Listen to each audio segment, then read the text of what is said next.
Oh my God. I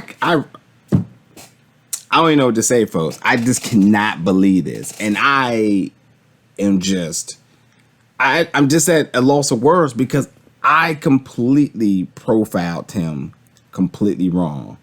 Like, what Silas did to Uncle Tony is just, it's unspeakable.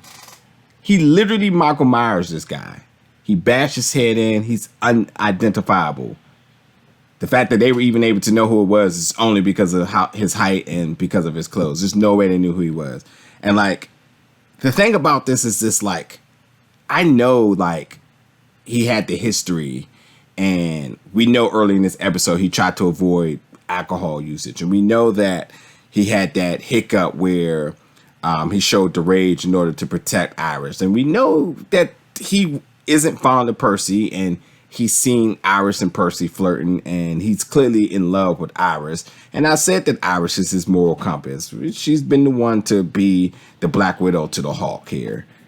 But I didn't know this little boy was like this. Like, I watch a lot of Investigation Discovery, and I see these type of cases and stuff like that. And I just had him all wrong. I had Silas all wrong. And that ending scene, it hurts, man, because one, I liked Uncle Tony. I wanted so much more from this character, and the bond that him and Elton was having sometimes I see myself in Elton, and just the thrill of magic and what Uncle Tony does to this team as far as having a plan, what he's already taught them thus far, the relationship with Percy, the fact that Percy and Uncle Tony said that they were going to ride out the rest of this journey with them, which means like they weren't going to just drop them off in New York. They will continue the entire story with them. And then this final scene, and this is all because of the rage because that Silas likes Iris. And when he's seen Iris and Percy having that moment of him flirting, he just went over top, and this changes everything. This changes everything moving forward. I don't know what to say. I really don't know what to say. It's just crazy. But let's talk about episode 7 here, Truth or Dare. Now, this episode, we get a lot of the backstory with Jennifer, a.k.a. Huck. And we get the flashbacks back in her time in the service. We know that she is an incredibly good dart thrower, as she is absolutely bullseye with a blindfold, which means that she has good accuracy. So we're going to see how that plays a part moving forward in this series. We also seen her flirting with the other guy that's in the military. And we also seen the moment when the world went upside down to them. We also know a little bit about her creed, about once a Marine, always a Marine, and how she deviated from that just a little bit. And as I record this today on Veterans Day, definitely want to say to all the veterans, thank you so much for your service out there. But going back into Huck, who's a Marine, yeah, we're seeing she deviated from that a little bit. So we'll talk about it in 1 second. But so moving forward, so you know when they go down into the tunnels and whatever, and the one Marine says something about, hey, I heard this kind of started out in space, and then somebody breathed into their stomach, and then they got onto a plane, then he was cut off. Well, look, that's legit a theory that's going along. And also Greg Nicotero, who said that in an interview recently, and also in the past, Greg Nicotero said when he does say what the source of the zombie apocalypse has been, he says that he's just going to say it in an impromptu interview. Well, about a week or something ago, I saw a video. I don't know when the video was dated, but it was with Greg, and he's mentioned this exact thing. So I don't know if he's like mocking himself, or is this legit going to be the callback moment to say like, yeah, that was true. That's how it all started. That rumor right there. So we'll see. But we also know that the empties, they have lower body temperatures because they're dead, obviously, and that's how they use thermal to fight them in the dark. But so when the Marines got the got the orders from Central Command to kill everything walking, this was the craziest moment because she killed her entire team, and I just didn't see that coming. But at the same time, like, I felt she did the right thing, but it's completely in contradiction to her creed of being a Marine. She turned against all her brothers and sisters, and even the guy that she was flirting with. She killed him in order to protect the mothers and the kids, which that's the right thing. And we'll come back to that in a little bit.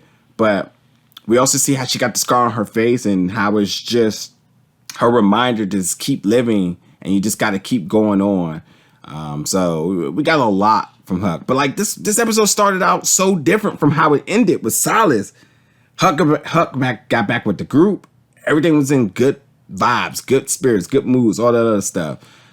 Irish, everybody's laughing with each other. Again, we've seen Elton and Uncle Tony together. We've seen, all the kids is having a good time. Irish flirting with Percy, and Silas was like, no. That's when the seed got planted, and I did not know it was going to end the way it did. But also, when the Mountain Dew was brought by Huck, and just how the little things they miss and how it just brings back the joy in everybody. And for you all, if you had the one drink that you love so much and that somebody brought you a bottle of it during the zombie apocalypse, what would that be? Miles would easily be Mountain Dew. Ginger ale. I love ginger ale. So if somebody brought me a bottle of ginger ale, I would just be so, so happy. And I know Felix was happy that he got his Mountain Dew there. Everything was going so good. They literally had the plan about how they were going to get the gas, as we seen the trick by Tony, the little light trip. And then, Iris and her taking the map by Elizabeth and using the same trick. And they found exactly where they think that their dad is in New York. And everything's going good to the point that even Percy and Tony's like, look, we're going to ride this whole ride out with you all now. We're not going to just drop you off in New York. We're going to ride the entire thing with you. Everything was going good. The teens started to celebrate. They started having a little bit of booze for the first time, which was so funny. And if everybody had that experience, you know how funny that is. And then them playing Truth or Dare, which we know Truth or Dare always goes over the top, and which it did in this case, where Hope was just pushed to the limit by Percy and end up having her slightly flicking off, ticked off. But at the same time, too, like, these are the things, like, when you start looking at the pattern on the side, Silas was, not standing up to Percy, which is typically soft-spoken, not wanting to drink, not even wanting to try. He's just like, at this point, how old is Silas? I thought he was like within the same age range as them, but he's clearly like, I would say, a tad bit older than them, because he's channeling some adult rage in him, which is just kind of like. But going back to Hope and when she walked away, like, at that moment when they was playing Truth or Dare, I knew they were getting ready to go down about what's the worst thing she's ever done. I kept thinking, like, here's the moment, but it didn't happen. But then Elton going to give her a hug is just like, I love Elton. I swear at times I just see so much of myself in him. And he's just so kind, and he's just had it so rough, but he's still so kind. He really takes towards Hope in a very friendly way. Nothing romantic, just very, like, it's so genuine in how he is. And then that awkward okay when he walked away. He's such a good kid. But so Hope is clearly being eaten up inside, much like Huck, who's dealing with her own challenges of the past. And, Hope opening up to Huck is exactly the person I figured it would be. There's such a relation between the two of them. They see so much of each other. That, Huck takes that extra step in being a mentor and really giving her some really good advice, because I know she sees herself in Hope. But at the same time, too, we also know that Hope, true motivation is the protection of humanity. We've seen how she protected the kids and the mother in the past when she's in the military. And we've seen now that she wants to stick with these kids because she knows that they're better together than away from them. And that's just Huck's motivation through in and throughout, is to make sure that the Hope, the protection of humanity, and she definitely wants to protect Hope, because I think she just sees a lot of her in it. But Hope admitting everything to her, that was such a deep moment halfway through this episode before we actually knew what we all were going to get into. And she admitted about finishing Elton's mom book, so she learned so much about her. And it's just crazy because she just let her know everything. Elton doesn't know everything. Iris doesn't know everything. It was Huck. And that's exactly who I thought it would be, because it's just been eating her up, and she just had to figure out a way and a person she can trust to do so. But moving forward, when Huck got held at gunpoint by Walter, we got to see Huck negotiation tactics from the military here, and she was able to free her and whatever. But like when she had the opportunity to save Walter and she killed him, I mean, again, it's just more emphasis on the fact that she's doing anything to protect humanity, and that's by any sacrificial cost. Period. Even if it eats Huck up inside, she knows that she saved Hope, and that's all that ever mattered to her. It's just crazy. It's just really crazy. But man, just how this episode just ended. Like, we got that last moment where Iris being surprised by Percy with the truck filled with all the arts and everything. That's such a good, nice romantic gesture by him.